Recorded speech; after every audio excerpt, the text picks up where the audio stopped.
Howdy folks, and welcome back to She-Ra and the Princesses of Power. Today we're going to be starting up Season 3 of the show with Episode 1 titled The Price of Power. And if that isn't a title that just screams Shadow Weaver, I don't think we're watching the same show. As the prior episode ended with her at the right at the side of Adora's bed, basically watching her sleep, I have to assume this is either going to go... I doubt Shadow Weaver is going to say, I submit to you, Adora. I know the power you hold. I'm anticipating a bit of kind of a reprise of Season 1, Episode 7, which was kind of the gaslighty, I'll never get out of your head, Adora, kind of Shadow Weaver episode. Given that we recently kind of followed up on, well, not followed up on, but got backstory with Shadow Weaver, Light Spinner, in the episode titled Light Spinner, with her time at Mysticor. It wouldn't surprise me if we get kind of a similar episode. You know, they always say that the past doesn't necessarily repeat itself, but it does often rhyme. So I wouldn't be surprised if we got an episode like that. Horrified to see Catra's fate over in the Shadow Realm, the Fright Zone. Yeah, she was not left in a good way with Hordak. And, you know, it's funny. Like, this is technically in name only, as I've been saying, Season 3. But I feel like I'm treating this like a big recap. Like, it's been a while since we've had the last one, but I mean, it kind of has. I took a business trip. I got a haircut. This is my first video recording since getting my haircut. So at least for me, it feels like it's been a while since I've watched some She-Ra. So what better place to leave it and then pick back up than an awkwardly titled season, right? An awkwardly broken up season. But regardless, from what I understand, kind of from this point on, the show kind of kicks into full gear and does not let its foot off the gas. So I'm real excited for that. Real excited for peak cinema, as they say, going forward. So let's scooch over here, get ready to watch this. Hey, thanks for taking the time to watch me watch this thing. Please do all the YouTube things. Make sure you subscribe to the channel so you see when more of these come out. Leave a like on the video and a comment. Let me know what you think of the episode, of the reaction. Anything you want to tell me. Fake spoilers for the rest of the show, maybe. And other than that, if you want to see any of these She-Ra episodes, videos, early, uncut, unedited, there's a link to the Patreon down in the description below. And with all that out of the way, I still feel like that was a somewhat concise intro. Good job. Sometimes as I'm recording, I'll get like 2 or 3 minutes into one and be like, this sucks. And then I just kind of start over. So I only did that once today. So yay me. You'd think after all this time I'd be better at doing intros, but nope. It's one of my worst things that I'm worst at. As shown by that horribly awkwardly phrased sentence I just said. Regardless, we're not here I mean, you're kind of here to listen to me ramble a little bit, but you're here to watch me watch the show. So let's start this thing up. Prince She-Ra and the Princesses of Power, Season 3, Episode 1. The Price of Power. Starting up in 3, 2, 1, go. Previously on She-Ra. It was a whole other season. You might not remember it. Or are we just going to pick right back up here? Oh, I'm having nightmares all of a sudden. Oh, God, that's why. Adora. She just says, hey, Adora. Oh. Adora. Okay. That's like the first time she didn't, like, kind of, like, zoop away all shadow-like. Maybe she really is as kind of weak and powerless as she was making out to be. I feel like I should go back-to-back here. I had the finale, now the premiere, so I have something in mind that I have not practiced at all, so let's try it.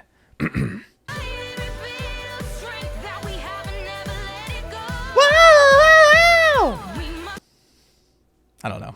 Maybe I'll do another one in another episode that's a harmony of that. No one sleeps until we figure out how Shadow Weaver got into the castle.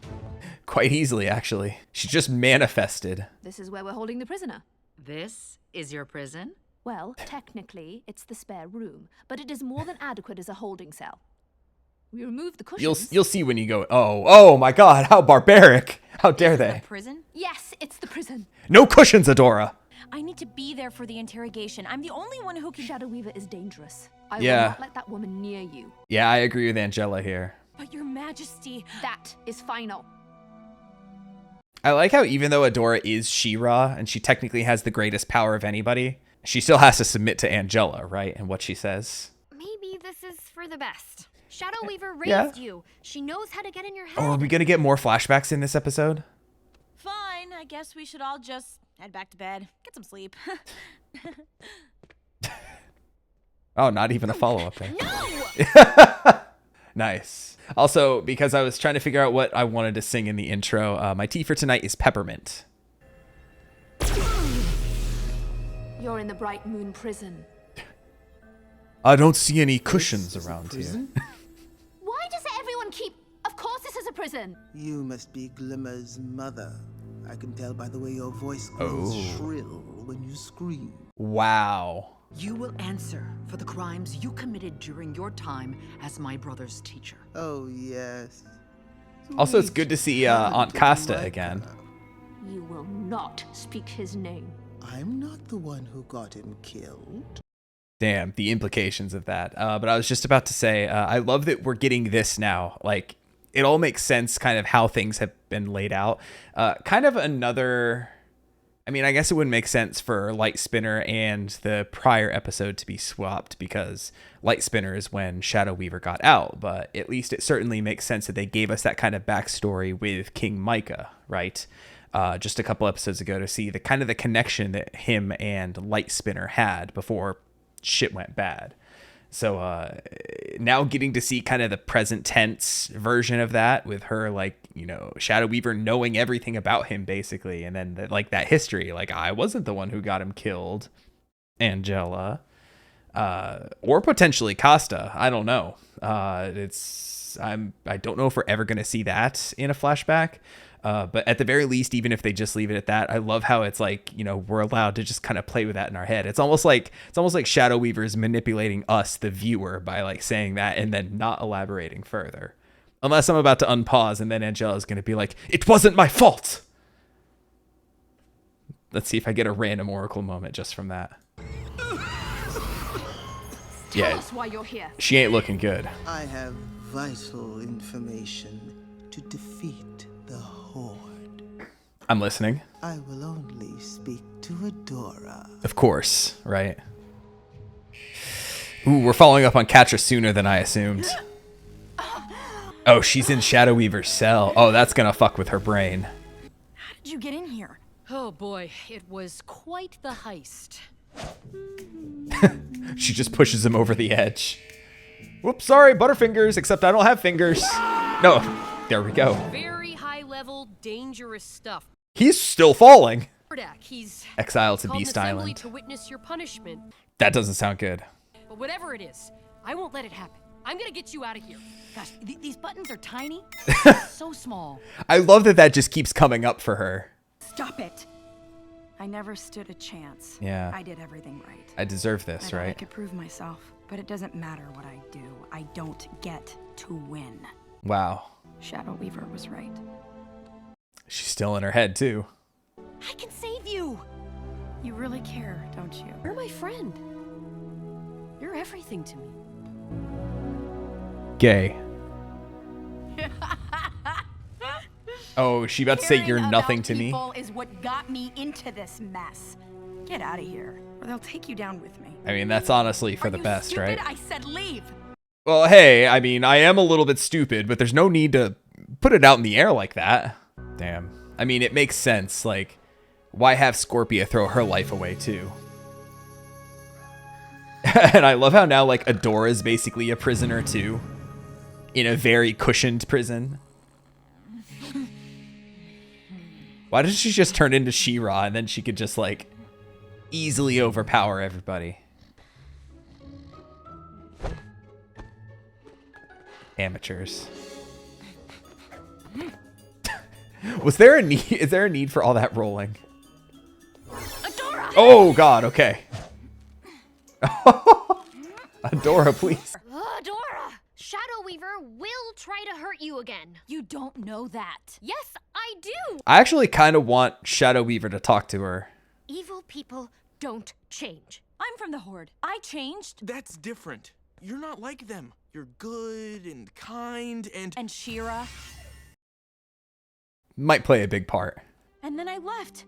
Not because I picked up this sword, but because it was the right thing to do. Honestly, mostly because you picked up this sword. let's not, let's keep it a buck here, Adora. Tell us what you know. I know Oh, that's a big spell. When you cast a truth spell, you should make sure you've drawn it correctly. Damn. Sloppy work. Are you sure you're Micah's sister? Wow. She's trying to get under our skin. And it's working. Now, tell us the truth. Why did the Horde send you here? I was telling the truth, and you did draw it correctly. I just wanted to fuck with you a little bit. I escaped from a Hordak and paid the price for it. You're dying, aren't you? Yeah, it's COVID. It's a bad case. It's the long one. Perhaps we should let Adora... That is not going to happen. Young lady, I heard that teleport. I think I might have used that joke in a season 1. Your Majesties. Hey! Sleight of hand. Who wants to see a magic trick? He goes through every card in the deck. Is this your card? Is this your card?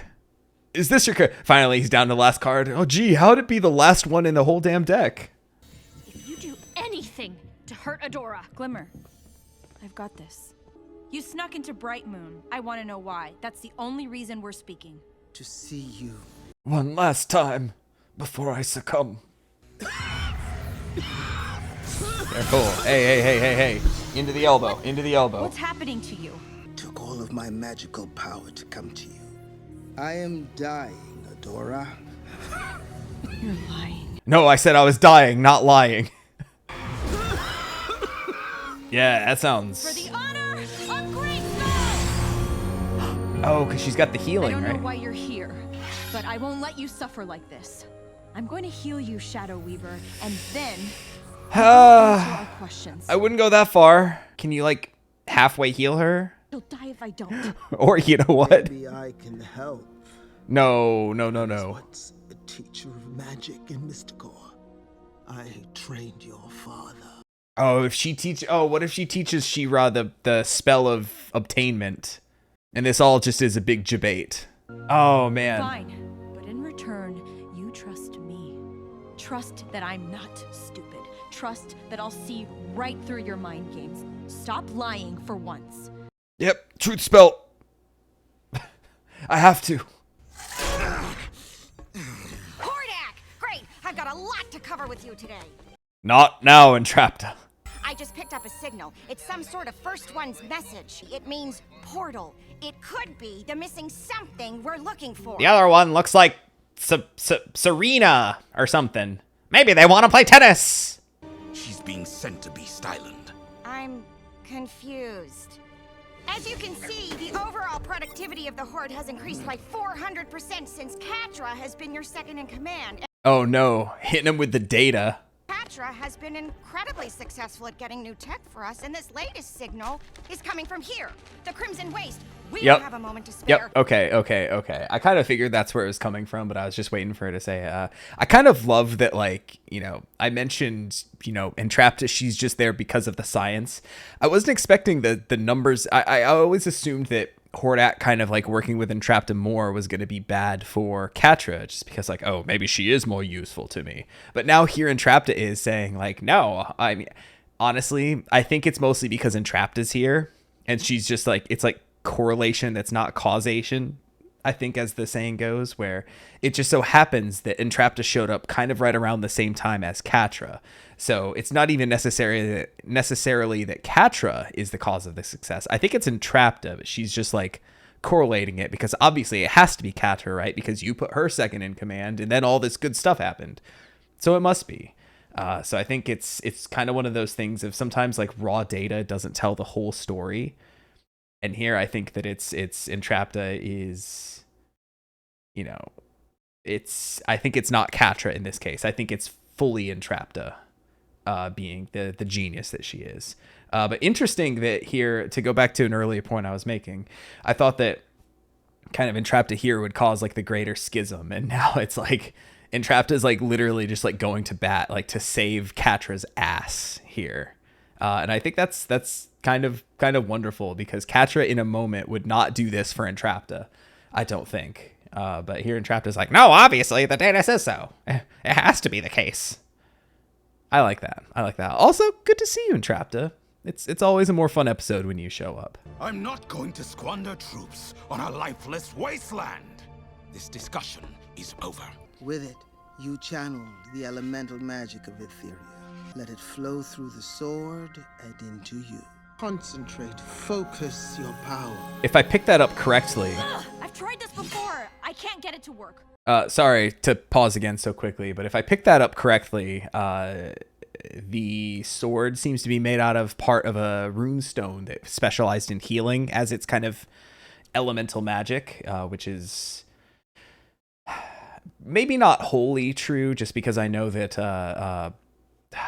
who is it in the little trainer who we haven't seen her in a long time. Same with Swift Wind. That annoying horse hasn't shown up in a while, but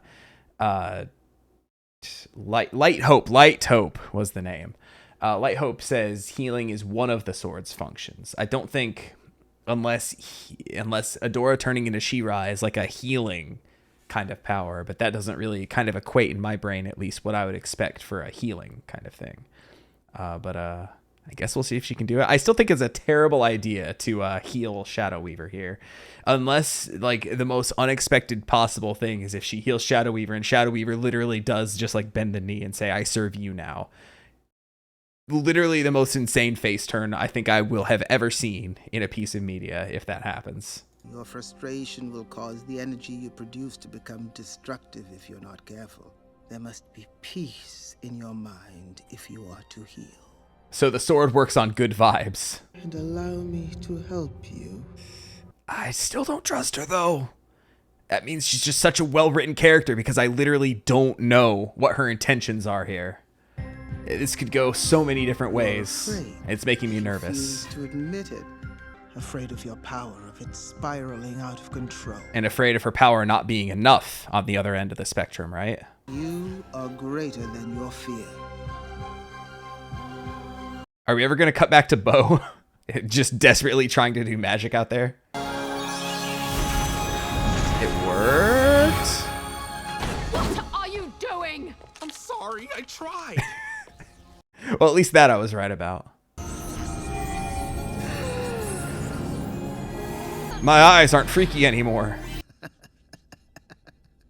You want the truth? I have nowhere left to go. Okay. Betrayed That's honest, me, at least. Hordak cast me aside. I want to take them down. And helping you is the best way to do it. The enemy of my enemy is my friend, right? He intends to bring the rest of the Horde's armies through this portal and use them to conquer Etheria. You have struggled to hold off Hordak's paltry troops for years. You will stand no chance against the full might of the Horde. She knows the Horde is losing and she's trying to scare us. Portals to other worlds? It's ridiculous. I kind of love this because that is 100% true facts coming out of her mouth, maybe for the first time in her life. The evidence stands before us. At least since she turned. Me? Hordak succeeded once before. Years ago, he opened a portal. It was only for a moment. And in that, That child was you. You were brought through a portal from another world. I just got fucking chills. Leave her alone. No. Holy shit. Hold on. Hold on.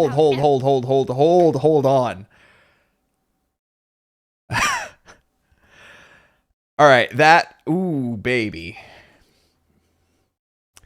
You know, I spent the last episode saying, like, well, it doesn't 100% make sense to cut the season here because in terms of a finale, Light Spinner felt like a much better end to a season than what we got in the last episode.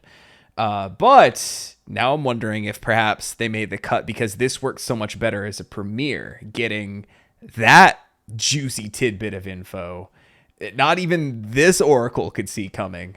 Holy shit. Okay, so Adora's an alien. I guess that makes a lot of sense why there were no She-Ras. Potentially, I don't know. I still need to know more about the first ones and Mara and everything. But potentially, you know, the race that Adora is, the reason there hasn't been a She-Ra for 1,000 years is because when Mara cut them off from the rest of space, basically, and put the planet into this void, you know, it kind of separated her from the She-Ra race, right? Like, I've never watched Dragon Ball, but I know that the Saiyans are like an alien race that are super powerful. Kind of like this. I'm not 100% sure, but that's, like I said, I've never watched Dragon Ball. So sorry if I'm totally wrong there. You can help me out in the comments. My sister's a big fan, but like all I know is that Piccolo is her favorite. So that might make sense. Like the Mara, we knew that shit happened with Mara, but I'm thinking that potentially her getting the planet stuck in the void was basically Aang getting frozen in the ice, right? For Avatar, it literally severed the link between the She-Ra race and that. So with Adora now coming through the portal, maybe just whoever Adora's race is, maybe they all can be She-Ra. I like I said, I need to know more about the lore, but that is just an insane revelation that has like got my brain just like working overtime here, trying to comprehend how it's possible and what the mechanics are of this, and just trying to figure everything out, because we know everything else that Shadow Weaver has said up until now has been truthful, like 100% truth. And now for her to drop this on us, once again, us, the audience, are like, before we were wondering which way this was going to go. Now that we trust her, we have no choice but to believe this, right? And it's a revelation so insane. Like, the show wouldn't lie to us, the viewer, right? Plus, we saw part of that story in that other episode. Oh, God. This is good shit. This is real good shit. I gain nothing from lying. Adora is different from us. Yeah, she's blonde. Not quite the reunion you pictured, is it? No, a reunion was the episode before this one. Don't listen to her, Adora. No, fuck y'all, I am special. Where are you going? Dora! Oh no! I summoned him into existence.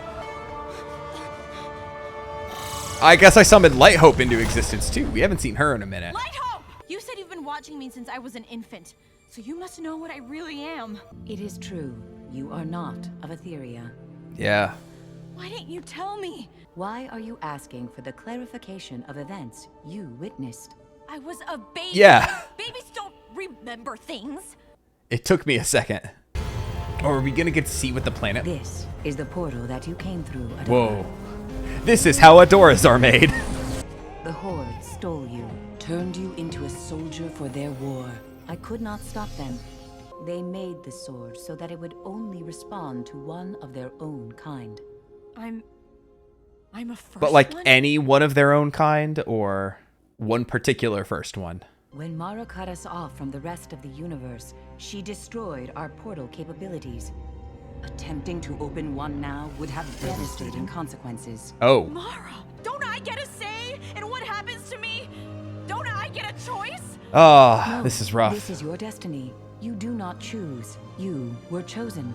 That's tough. I'm assuming this episode's It is probably... happening again. We still have a couple minutes. I can't even imagine what she must be feeling. I'm feeling like shit, by the way. Mara started all of this when she stranded Etheria. I'm going to the Crimson Waste.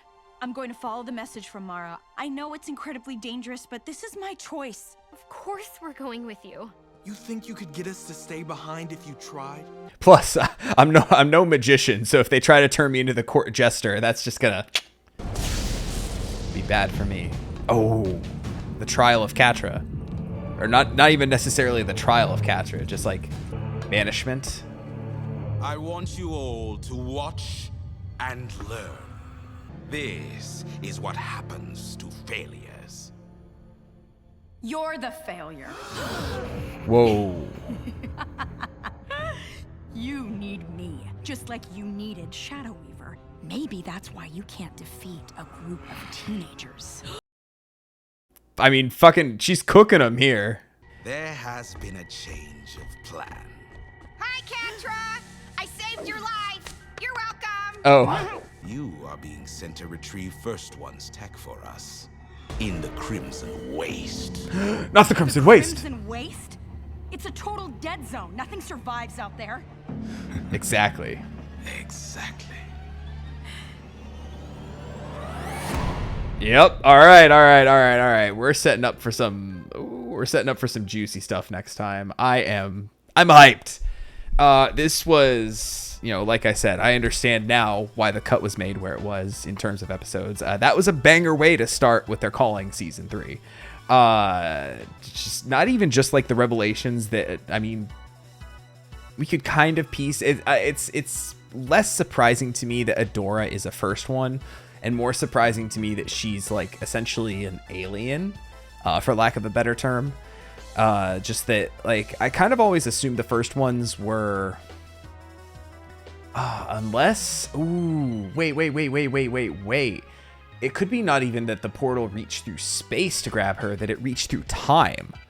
That she was around, that she really was destined to be the next She-Ra, but she got sucked through time.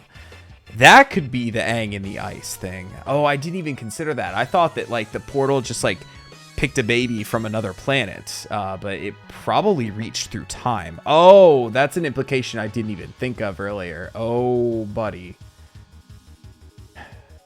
So she's technically, I mean, I guess, she ages normally, but was born like 1,000 years ago, right? She was destined to be the next She-Ra, just as whenever an avatar dies, there's a new avatar that's born into the world, or a child is imbued with the avatar powers. I forget exactly how it worked. Like, after Aang died, I forgot if Korra was born right then, or if Korra was already a small child who started exhibiting bending of the everything but air, basically, was what she was good at to start, right? She had fire, water, and earth, but couldn't do air. So I think that's how it works. So I wonder if She-Ra's kind of the same way. So as soon as Mara kicked the bucket, but she was literally a baby when she came up. So she could have been born like right away, been the one who was going to be the next She-Ra. Whoever the bending masters are who were looking for the next She-Ra were out there looking to find who the next She-Ra was going to be, but then couldn't find her because she got sucked through time. So, I mean, I already knew we were getting like space stuff in the show just from the portal and, what Hordak said. And even we saw the diagram that Entrapta had up there was like, the typical wormhole, right? Like if space is a plane like this, portals are basically like you're bending it to bring two spaces far apart, like essentially close to each other by bending space-time, right? But, time is part of space-time, so it makes sense that Adora would have been brought like 1,000 years into the future. So, I don't know. Like I said, this whole episode has just got my brain just like, the wheels are turning up here, and I'm just like, considering every possible like angle of the implications here. Also interesting to see like not even necessarily like an alliance. I guess it is technically an alliance, but not like not an agreeable one. Not like I submit to you from Shadow Weaver, but just literally like the enemy of my enemy is my friend. I hate them and I want to see them die, so I'm gonna hang out with y'all until that happens. Which I think is really interesting. Probably the best way to go in terms of that. So to where nobody else trusts her and just like doesn't keep her off of like a 1 foot leash or something like that. Got to keep her real close and keep an eye on her. I'm also interested to see if in healing her, like some of her magic ability was restored. I guess remains to be seen. She didn't try to cast a spell, I don't think. So I don't know. That was, buddy, I'm going to be thinking about this one for a while, and I'm glad I have to edit it and kind of sit through it again, comb through every frame in detail, because there's a lot there, and I will benefit from watching more of it. Maybe I should get haircuts more often, more than like twice a year, because if this is the kind of episode I get right after getting a haircut, once again, correlation without causation, right? Like I was talking about earlier with Entrapta.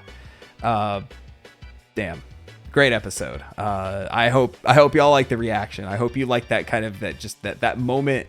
They say like if you look closely, you can see the moment his soul dies. It's like if you look closely, you can see the moment his like third eye opens and his mind just starts expanding to a no pun intended galaxy brain. This was good. I'm very excited to follow up on the Red Wastes or the Crimson Wastes or whatever they're called. Because, after planting that seed like 5 or 6 episodes ago, it's like, okay, now we're following up on it. The show's done a pretty good job of setting stuff up and then immediately paying it off. This is one of the longest that we've gone before getting info about something and then actually checking up on it. So I'm real curious to see how dangerous these wastes actually are. Any episode where we potentially get Adora and Catra meeting up with each other, squaring off anything.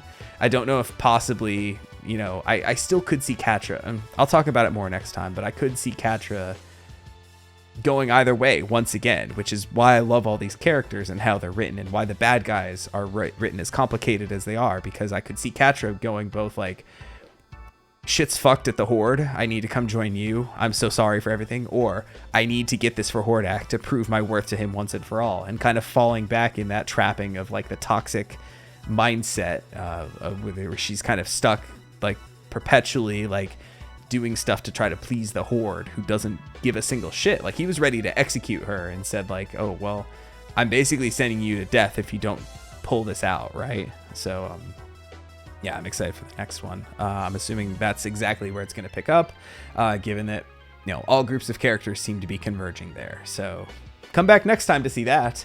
Hey, don't forget to leave a like on your way out. Leave a comment. Let me know what you thought of this episode. Give me a preemptive, I guess it doesn't matter when you leave the comment in the video, but leave me a, for the sake of myself when I first started, give me a, oh, you poor idiot, you had no idea, did you? Because I didn't. My mind was a little bit blown by this one. So that's all I gotta say. Come back next time for the next episode of She-Ra and the Princesses of Power. Take it easy, everybody.